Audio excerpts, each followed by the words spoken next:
Bismillahirrahmanirrahim. Assalamualaikum warahmatullahi wabarakatuh. Perkenalkan, saya Afzi, orang bodoh dan gila dari negeri ini. Izinkan saya untuk melanjutkan pembahasan tentang hadis Arba'in Nawawi. Disclaimer dulu, apa yang saya sampaikan di video ini adalah pembahasan dari apa yang telah saya pahami dari hadis ini. Jadi pembahasan ini bersifat sangat subjektif. Oke, kita mulai masuk ke isi pembahasan dari hadis ke-17. Judulnya adalah berbuat baik terhadap segala sesuatu. Nah, kita mulai dari sejarah atau bahasan hadisnya. Nah, hadis ini diriwayatkan oleh Abu Ya'la Sya'dad bin Aus radhiyallahu anhu dari Rasulullah Shallallahu alaihi wasallam bahwasanya beliau bersabda, sungguh Allah Subhanahu wa taala memerintahkan berbuat baik dalam segala sesuatu. Jika kalian hendak membunuh, maka bunuhlah dengan cara yang baik. Jika kalian hendak menyembelih, maka sembelihlah dengan cara yang baik. Hendaklah kalian menajamkan pisaunya dan senangkanlah hewan yang akan disembelih. Nah, pelajaran yang bisa kita ambil dari hadis ini, yang pertama tentang berbuat baik terhadap segala sesuatu. Jadi kita tidak membedakan tuh antar pekerjaan atau perbuatan yang kita lakukan. Jadi perbuatan atau pekerjaan itu yang berhubungan dengan dunia ataupun yang akhirat.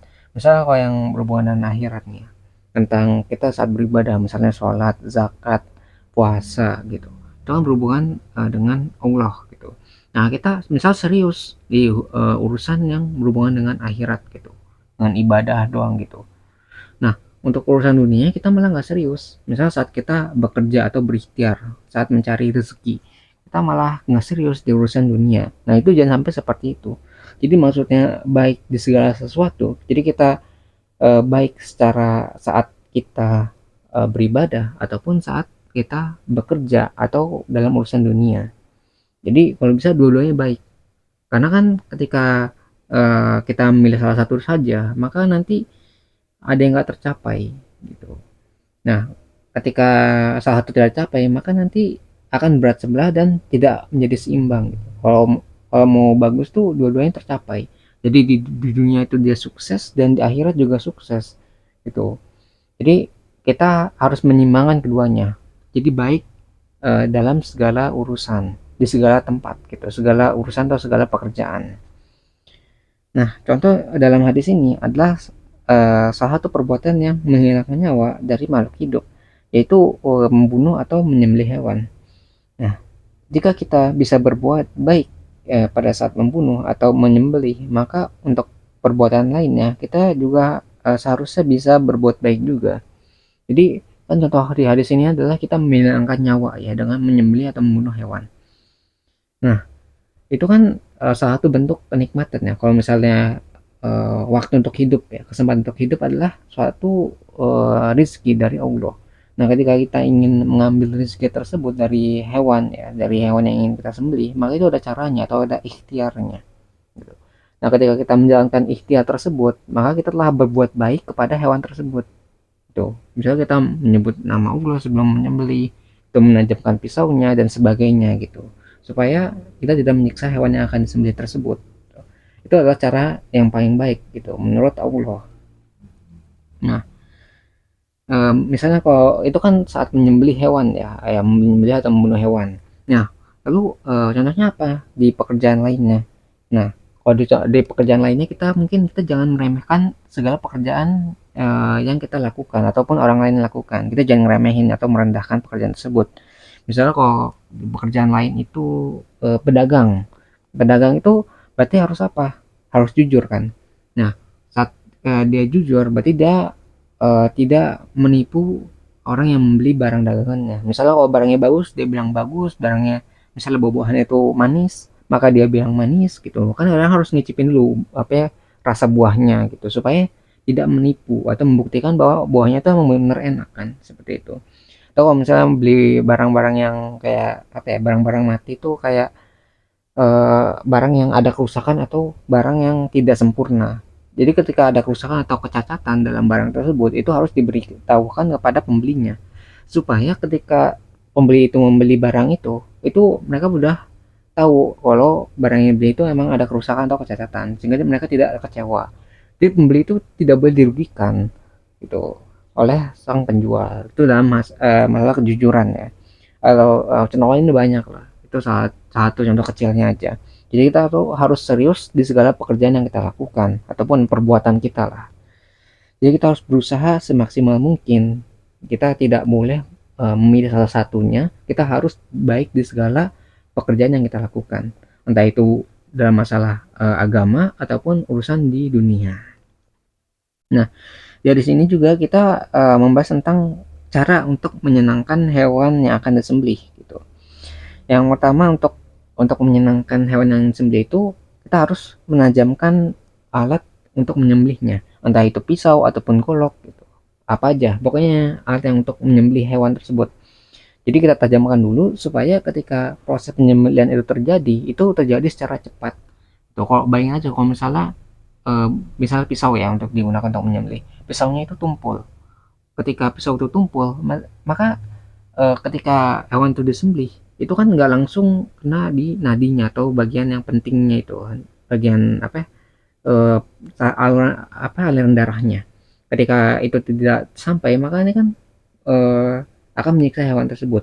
Misalnya kalau pisau itu tajam, kita bisa menghilangkan nyawa gitu, menyembelih hewannya dalam waktu 3 menit misalnya, dalam waktu yang cepat, karena kan ketika dipotong langsung kena gitu, kena ke bagian aorta atau bagian nadinya.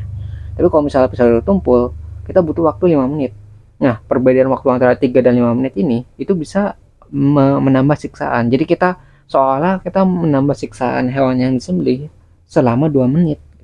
Ya harusnya bisa dalam 3 menit, tapi mereka yang apa ya, disembelih itu hewannya itu butuh waktu 5 menit gitu.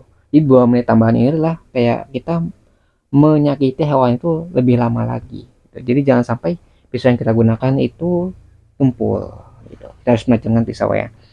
Lalu ketika kita mau mengasah pisau tadi ya, atau yang untuk digunakan untuk menyembelih, itu jangan ditampilkan atau diasah saat di depan hewannya. Jadi kalau kita ngasah itu ngasahnya jangan di depan hewan yang ingin disembelih. Jadi kayak kita nakut-nakutin gitu kan, kayak misalnya nih pisaunya terus diasah di depannya gitu kan.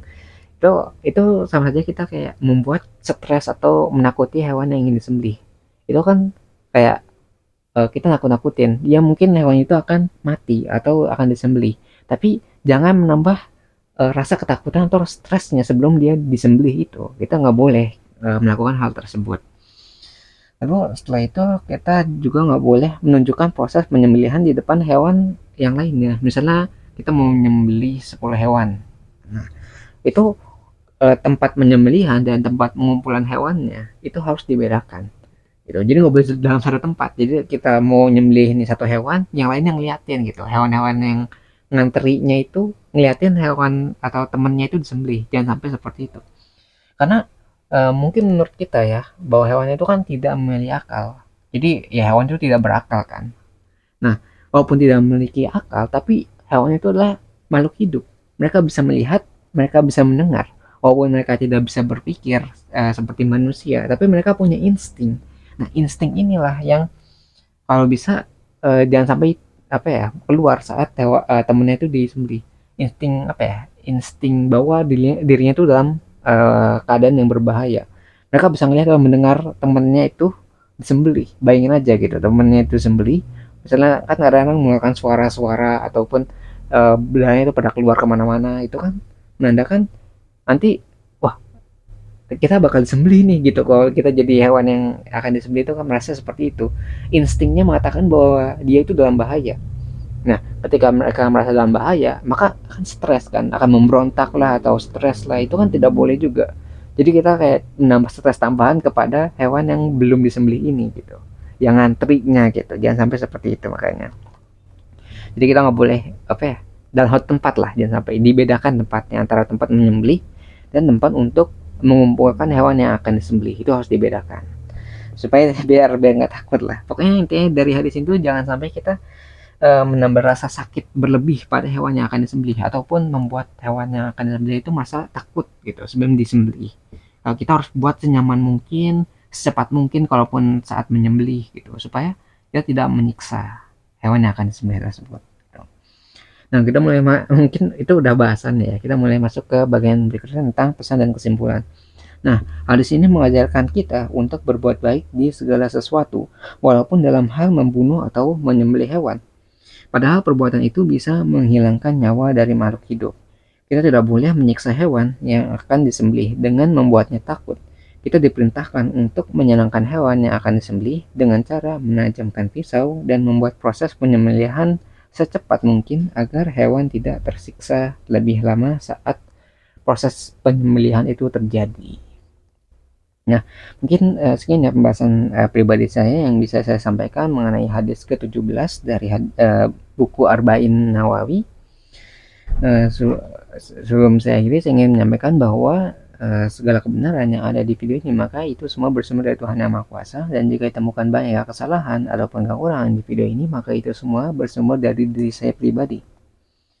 Di channel kita juga ada moto, jangan didengar, jangan dipercaya, ragukan segala pilihan, dan selalu buktikan bahwa pendapat saya salah.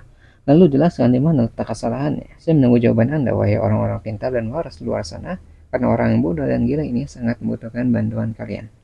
Terima kasih bagi yang sudah menyimak videonya, semoga bisa bermanfaat. Saya akhiri dengan kalimat wassalamualaikum warahmatullahi wabarakatuh.